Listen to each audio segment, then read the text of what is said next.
The observation deck of Nexus Prime offered a view that took most people's breath away. Captain Teo stood before the massive windows, his hands clasped behind his back, watching the countless ships move through the docking stations below. Stars stretched endlessly in every direction, and between them floated the great station itself, a circular structure so enormous that it made single planets look small. Teo was a man of 45 years, with the kind of face that showed every difficult decision he had ever made. His military uniform was clean and pressed, but there was a weariness in his eyes that no amount of sleep could fix. He had been coming to Nexus Prime for 5 years now, and every visit felt harder than the last. Behind him, Dr. Hei Wan entered the observation deck with a tablet in her hands. She was 38, sharp-eyed, and carried herself with the careful confidence of someone who had learned to measure every word. Her dark hair was pulled back, and she moved quietly, the way scientists often do. "The Zyvanian delegation has arrived," she said, stopping beside Teo at the window. "Counselor Vexith himself. That's unusual for a meeting like this." Teo nodded slowly. "That makes it worse, not better." The two of them had learned long ago that in the Galactic Council, nothing happened by accident.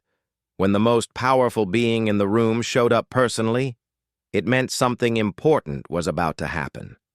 Usually, that something was not good for humans. The council meeting was scheduled for an hour from now. Tayo and Hei Wan made their way through the station's bright corridors, passing representatives of 7 different alien species. Some looked almost human.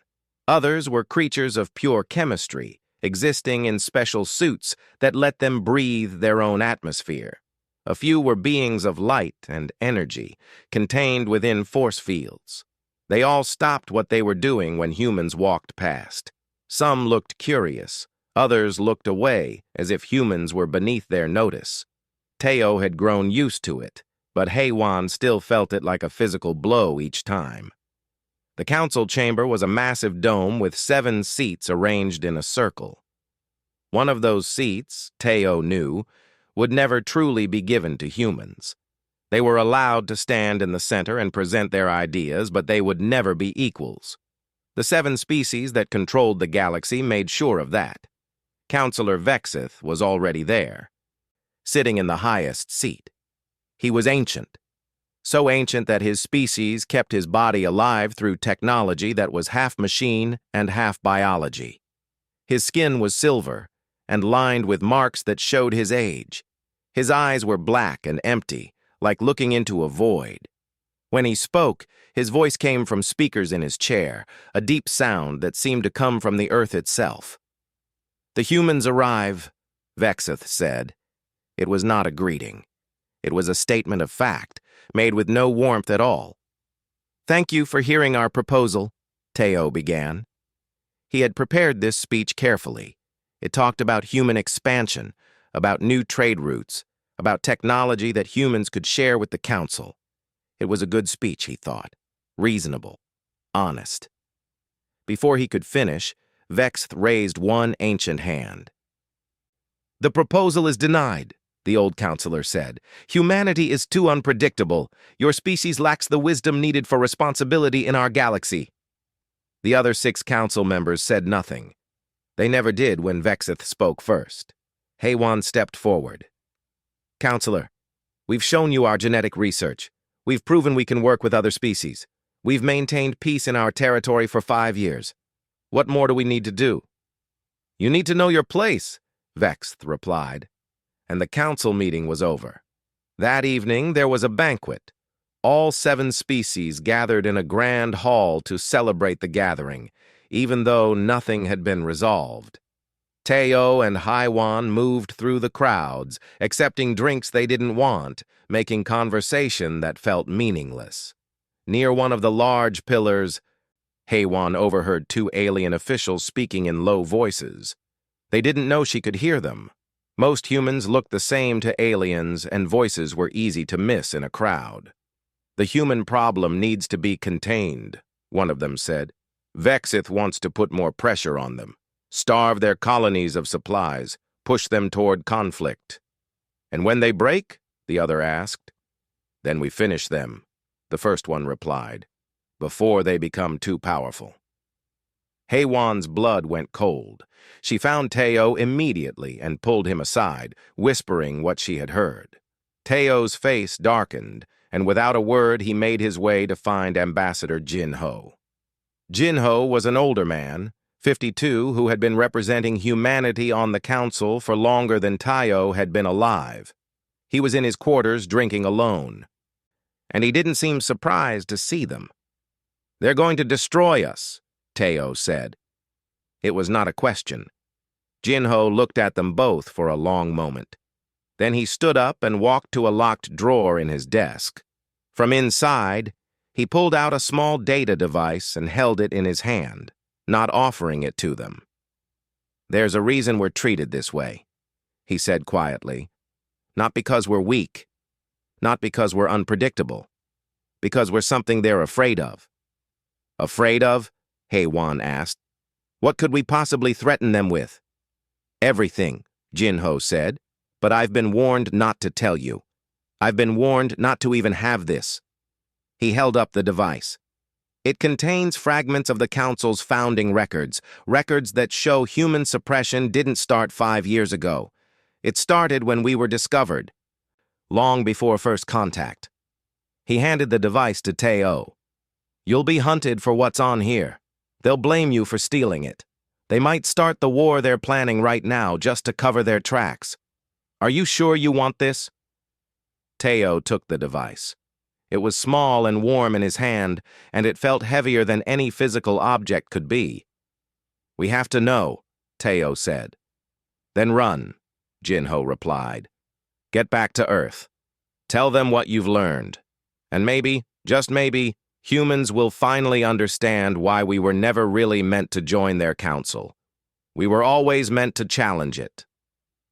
Within an hour, Teo and HFY were back on their ship. They had deleted their exit route from the station's systems, but they knew they didn't have much time. As they unsealed the docking bay doors, alarms began to sound throughout Nexus Prime. The ship jumped into hyperspace just as Council security forces reached their berth. Behind them, the great station became nothing but a point of light in the darkness.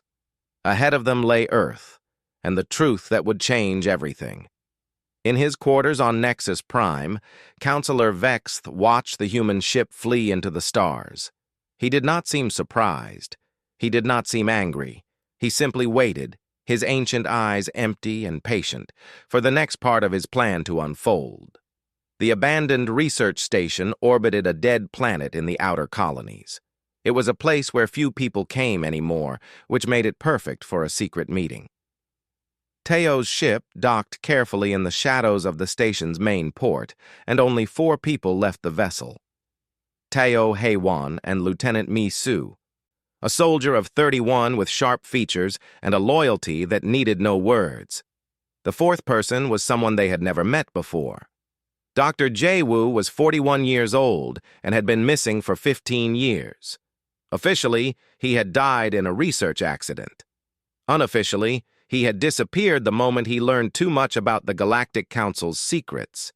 His face was worn and lined, and his eyes held the careful wariness of someone who had been running for a very long time. "The data you stole," Jae-woo said, pointing at the device Jinho had given them. "That's real. I know because I've seen the rest of it." They were in the station's old observation room, with the lights turned low. Outside, the dead planet turned silently, a monument to a civilization that had long ago fallen. "The Council found Earth when our ancestors were still living in caves," Jae-woo continued. His voice was soft, but every word cut like a knife. "They didn't make contact. They didn't try to help us. Instead, they placed a technological suppression field around our planet. It prevented any technology more advanced than what we could create with primitive tools. It was designed to keep humanity weak, to keep us locked in the past." HFY sat down, feeling suddenly dizzy. "For how long?" 10,000 years, Jay-Woo said. Maybe longer. The records aren't clear. But 50 years ago, something changed. Someone, we still don't know who, broke through the suppression field. A team of human scientists discovered ancient technology hidden in the mountains of Tibet. They reverse-engineered it. Within a decade, humanity had gone from medieval-level technology to spacefaring civilization. We caught up in 50 years what took other species 50,000. Why? Teo asked. Why would they do that? Why suppress us in the first place?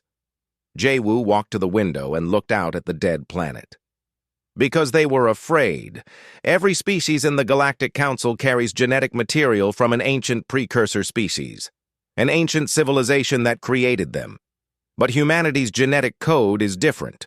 We don't just carry fragments of the precursor DNA. We carry the complete blueprint, the unaltered template. Some council scientists believe we're not evolved from the precursor species. We're what the precursor species left behind. They're true heirs. The silence that followed was so complete that Teo could hear his own heartbeat. There's more, Jay-Woo said. There's an ancient prophecy in the Council's founding temple. It says, "When the dormant ones awaken, all shall bow." Every member of the Council knows this prophecy. They've known it for thousands of years. They've been terrified of it because deep down they believe it. They believe that humans are going to rise up and become the most powerful species in the galaxy. And so they're trying to destroy us, Haewon said quietly, understanding the logic now, before we become too strong. Exactly, Jay-Woo confirmed. Vexith wants a war. He's been planning this for years. He's already prepared the story, false flag attacks, staged events. He's going to make it look like humanity started a war, and the Council will respond by destroying Earth's defenses. After that, the galaxy will watch as 7 united species crush a single young civilization. Misu had been quiet until now, her military mind processing information, calculating odds. When? She asked simply. Soon, Jay-Woo said. Weeks, maybe. They're just waiting for the right moment. An incident that will make it look like humans are the aggressors. Teo stood up and began to pace. He felt the weight of the knowledge settling onto his shoulders. Everything made sense now. The cold responses, the rejection of every human proposal, the way other council species had begun to distance themselves from human traitors. They were all following Vexith's lead, preparing for war. We have to go back to Earth, Teo said. We have to tell them everything. They won't believe you, Jay-Woo warned. You'll need proof.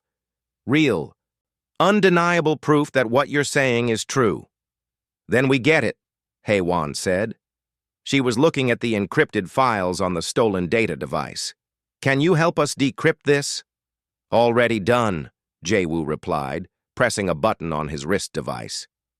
Files began to flow across the screen in front of them. Images, documents, genetic maps, historical records, proof of suppression fields, records of human monitoring, prophecies and fears written down centuries ago. And deeper still, they found something else, something that made even Jay-Woo's breath catch. This shouldn't exist, he whispered, pointing at a holographic image. It showed a human figure, but not quite human. The DNA strands were perfect, complete, unbroken. This is a complete genetic template, the original design, the precursor pattern, unchanged through thousands of years. That's us, Haewon said. That's what we really are. The weight of it felt crushing. Humans weren't just another species in the galaxy. They were something else entirely, something the ancient creators had left behind, something designed for a purpose that they didn't yet understand. There's one more thing, Jay-Woo said, and his voice was grim. I found evidence of another threat, something the Council has been holding back information about, something in the dark reaches. The dark reaches? Misu asked. That's forbidden space. No one talks about it.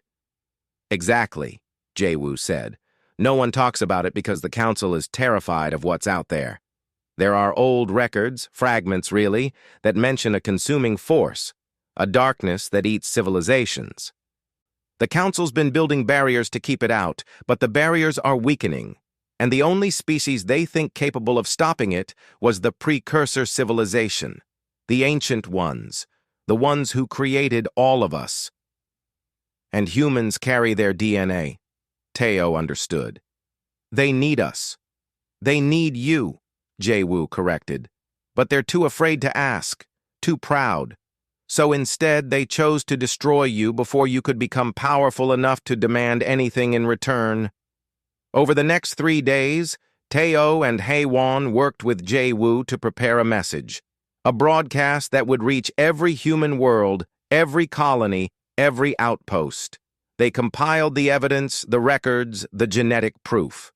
They explained the suppression field, the prophecy, the fear that had driven the Council's actions.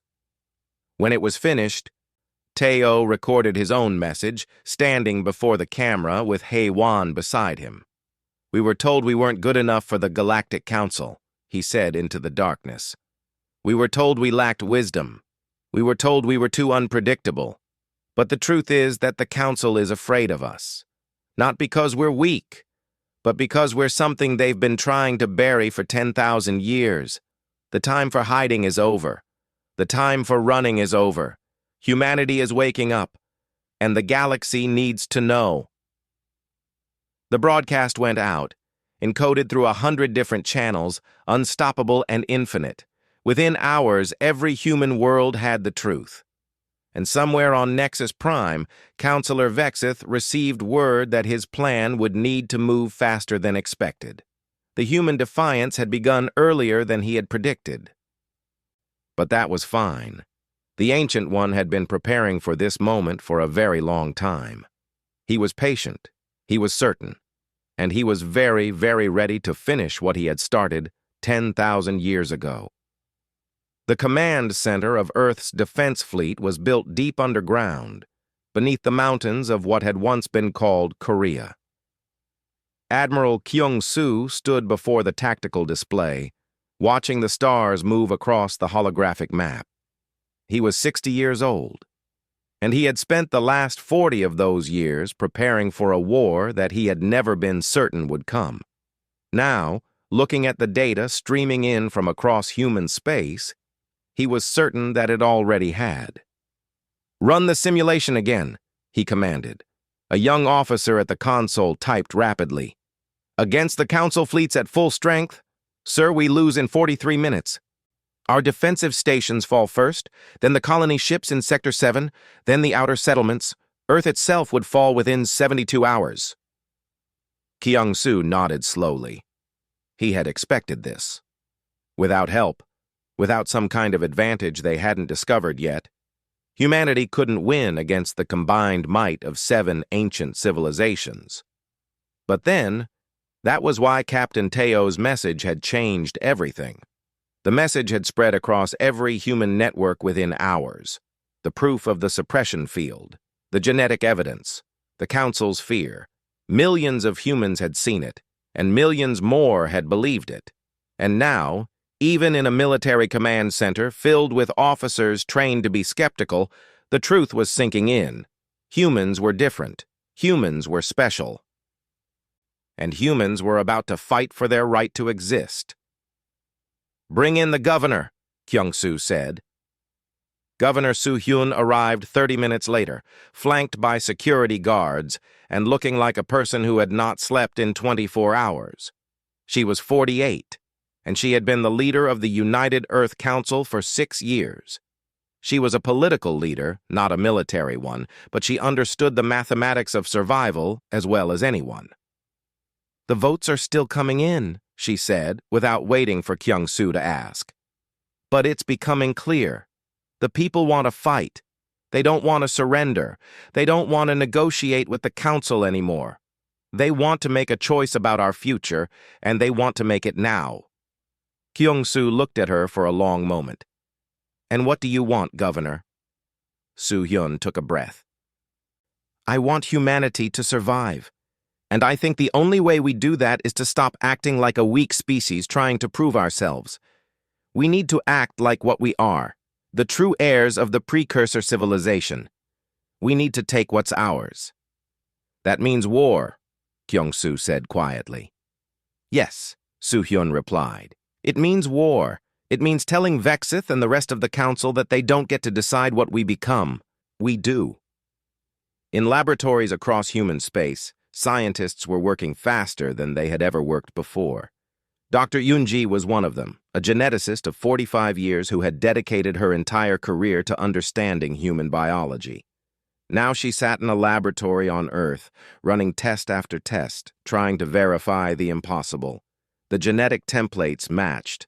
Every marker, every sequence, every dormant gene that lay hidden in the human code. It was all there.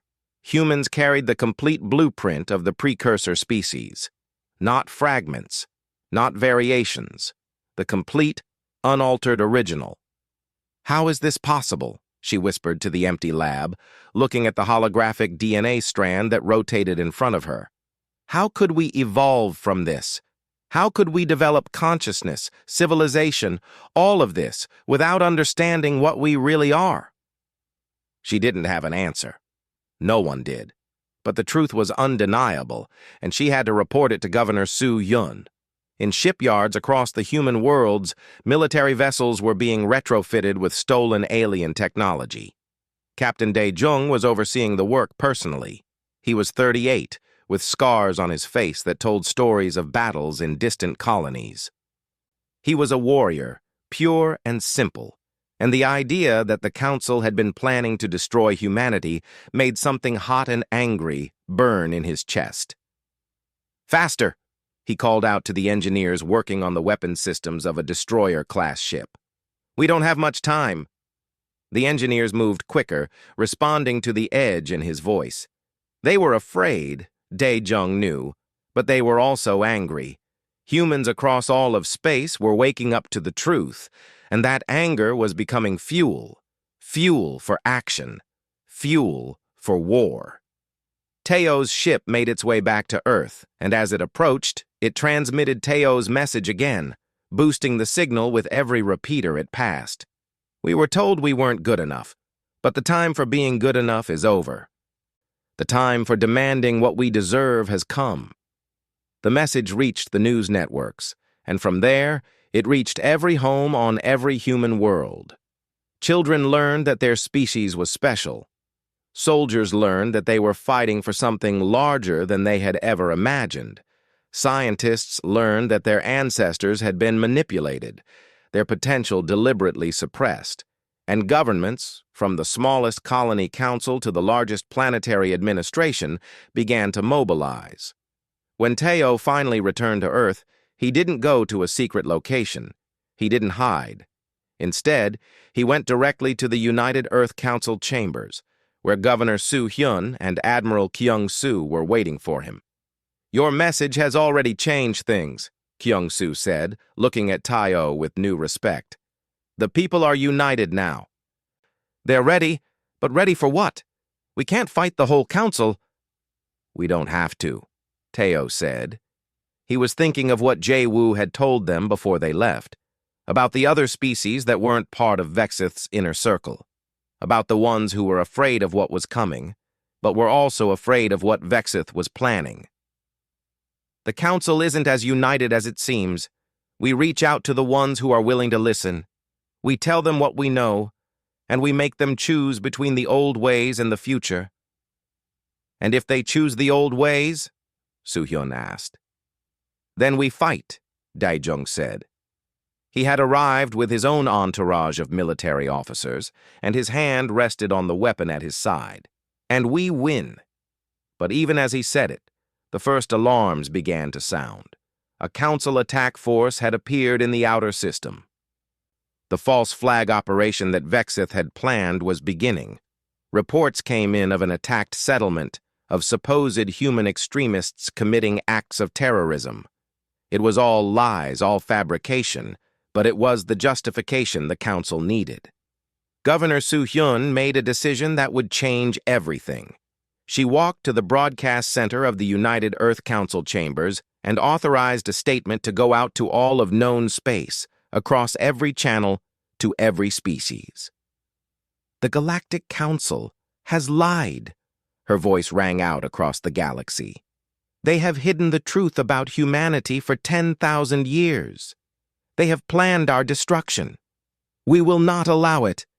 Effective immediately, humanity declares itself independent from the Galactic Council. We will defend ourselves. We will defend our right to exist. And we invite any species that seeks truth and justice to stand with us." When the broadcast ended, silence fell across human space. Then, one by one, voices began to rise in response. Some were threats from the Council, but others were voices of support from species that had grown tired of Vexith's dominance, from civilizations that wanted change, from beings that believed humanity deserved a chance. And in the shipyards, in the military academies, in every home and every colony, humans prepared themselves for the greatest challenge their species had ever faced. The edge of war was near, and humanity was finally, truly awake. The battle at Kepler Station lasted 14 minutes.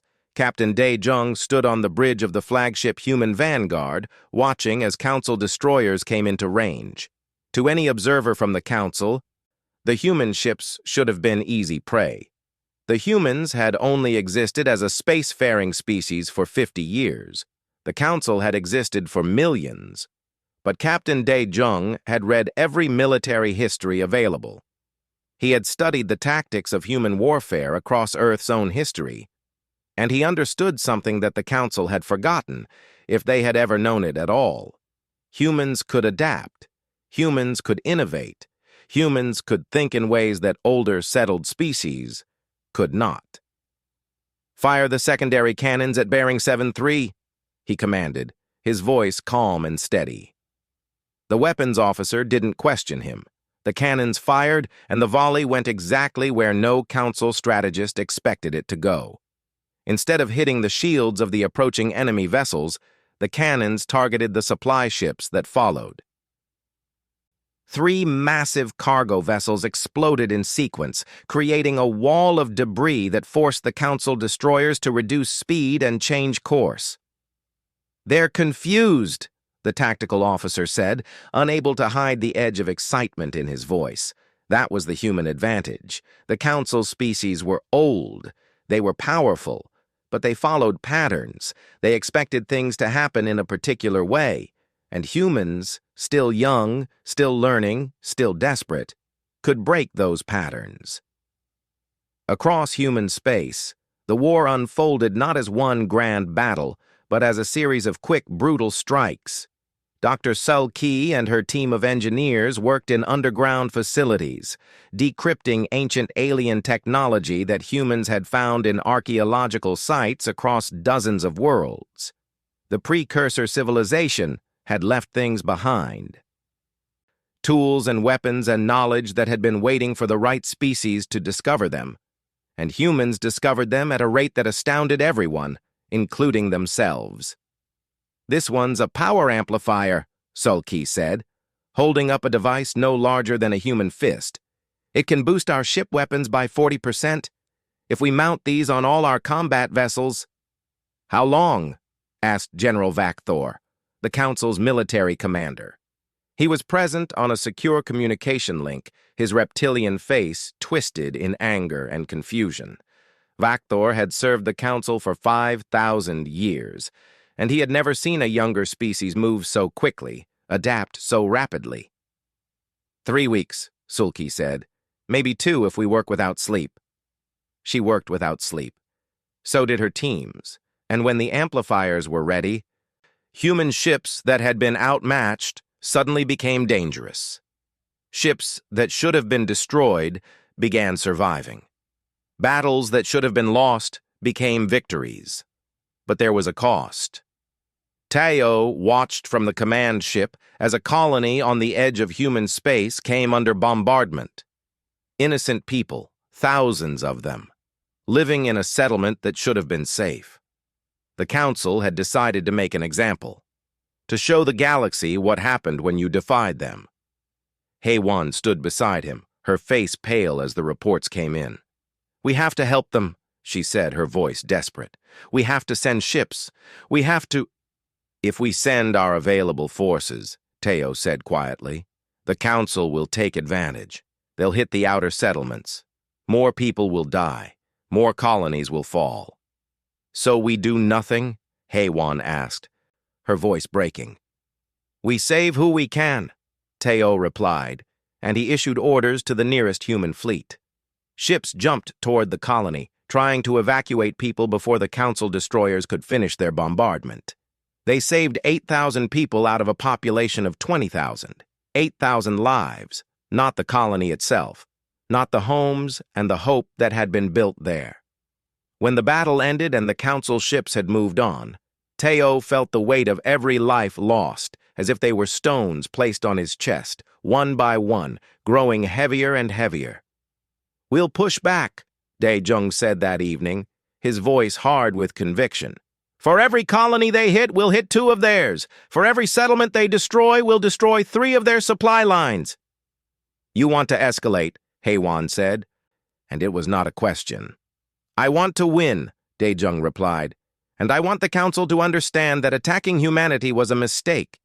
But even as the human fleets won more battles, as the retrofitted ships proved their worth, as the ancient alien technology continued to be unlocked and adapted, Teo knew that this kind of war couldn't be won forever. Humanity could be clever, could be desperate, could be brave. But they were still fighting against species that had the resources of entire galaxies behind them. The Council could replace ships faster than humans could build them. They could field soldiers by the millions.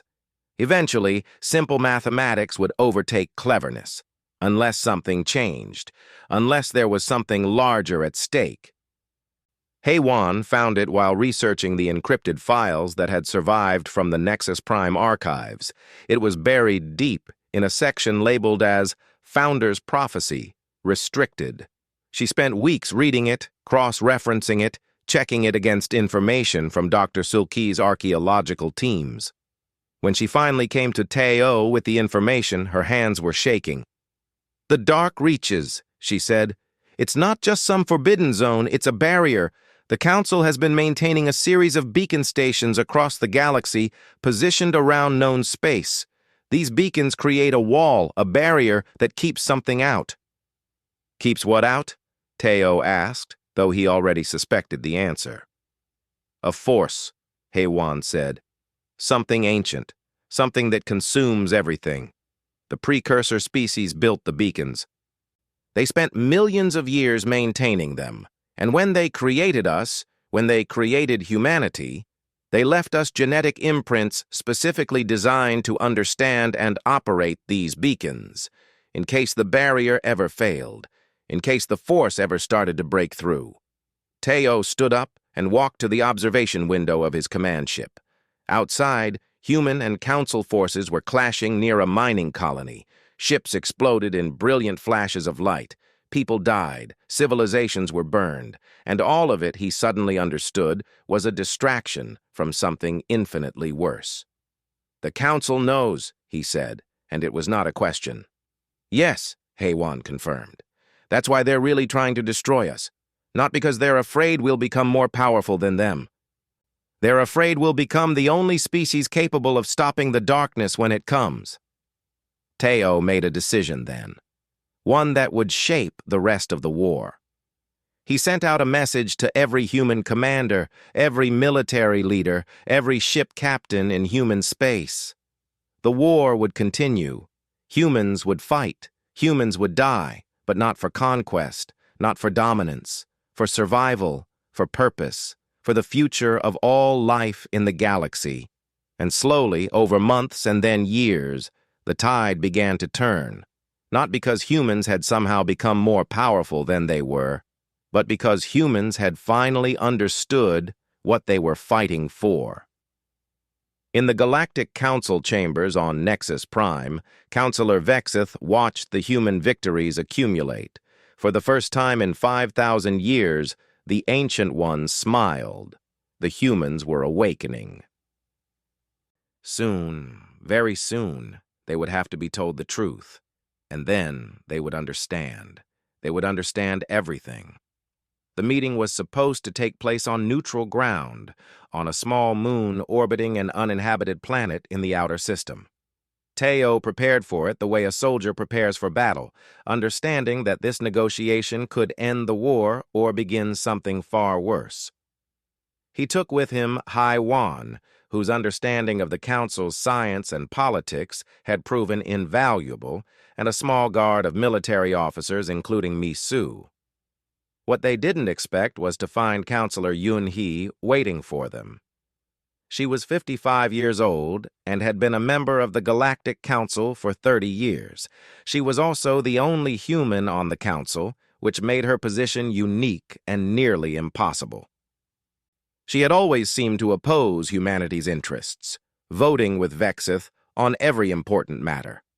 Seeing her here, on neutral ground, was shocking. "I've been working against you," Yun He said without preamble, once they were in the secure meeting chamber. "For years, I've voted to limit human expansion, to block your proposals, to keep your species isolated. But that was not because I didn't believe in humanity. It was because I was trying to keep you alive." Teo felt Hai Wan tense beside him, but he gestured for patience.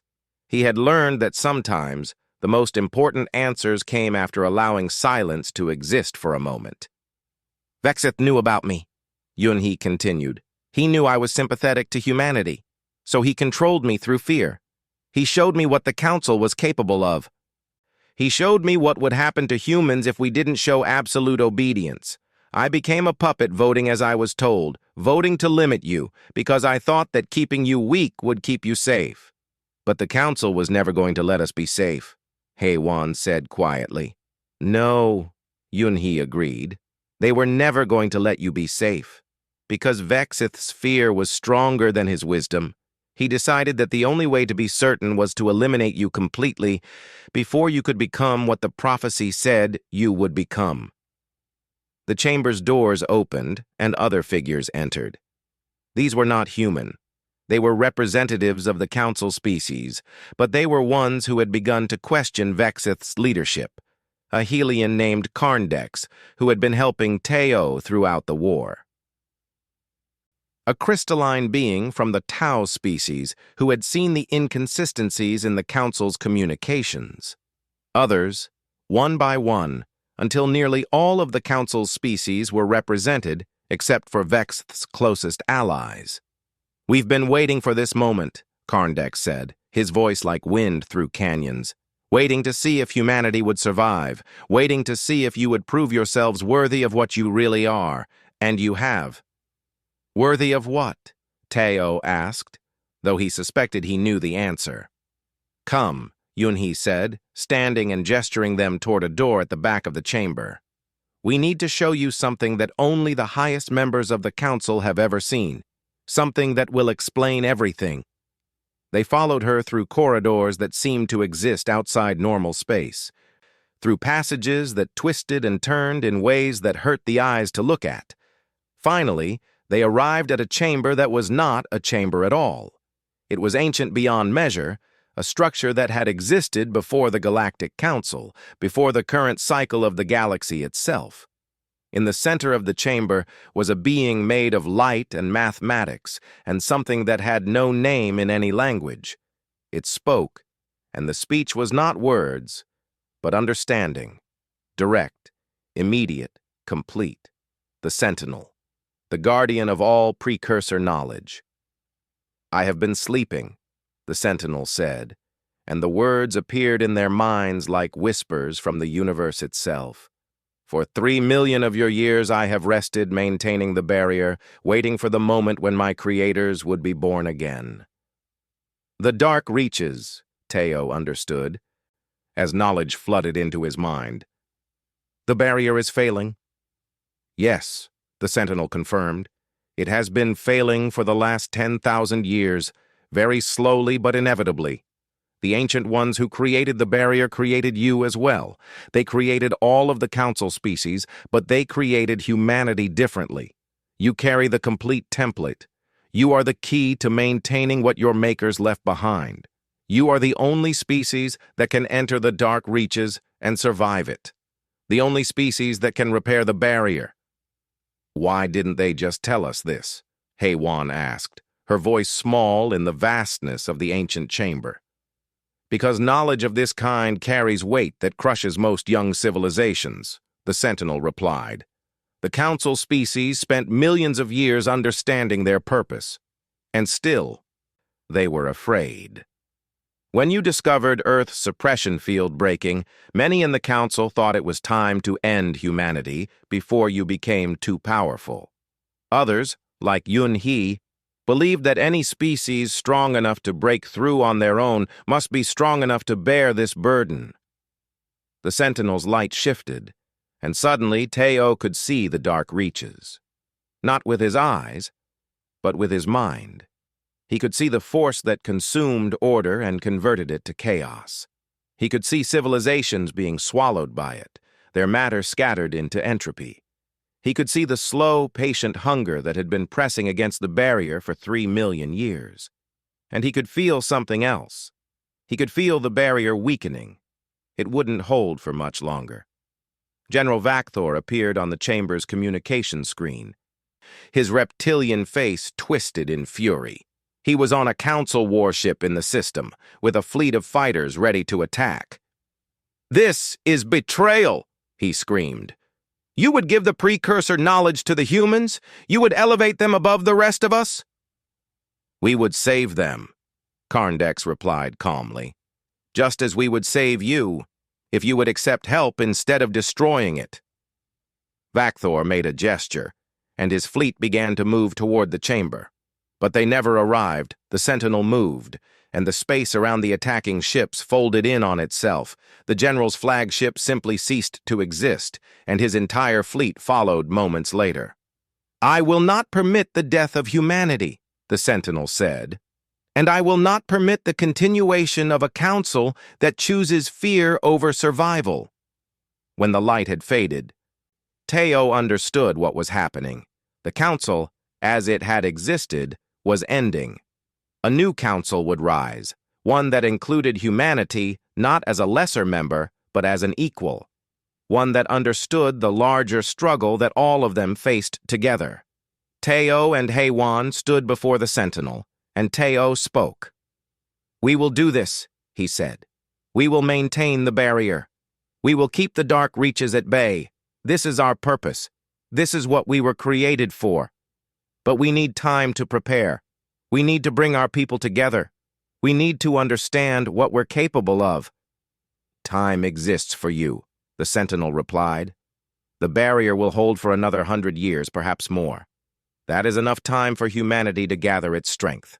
But when you are ready, when the barrier begins to fail in earnest, you will go into the dark reaches. And you will not return until the danger is ended, or you are." HFY took Teo's hand. "Then we have 100 years to prepare," she said. 100 years to understand who we are and what we're meant to do." "Yes," the Sentinel confirmed, "and in those 100 years, you will learn that you were never meant to rule. You were meant to protect. You were never meant to be the strongest. You were meant to be the bravest. And that is a far greater thing to be." The meeting concluded. The new council members agreed to end the war and accept humanity as an equal member of the galactic community. Ships were dispatched across known space to spread the news. The humans didn't have to fight anymore. They had been recognized, they had been accepted, and they had been given a mission. When Teo returned to Earth, millions of people lined the streets to welcome him home. But when he stood before the governor and the military leaders and explained what lay ahead, the celebration became something quieter, something more solemn. Humanity had been given a gift, but gifts of this magnitude always came with responsibilities. And responsibilities of this magnitude always came with a cost. Teo looked out at the faces around him and spoke the truth that he had learned in that ancient chamber. We were not chosen to be the rulers of the galaxy. We were chosen to be its guardians, and that is a task that will take all of us, all of our strength, all of our courage. But we will do it, because that is what we are. That is what we have always been, and that is what we will always be.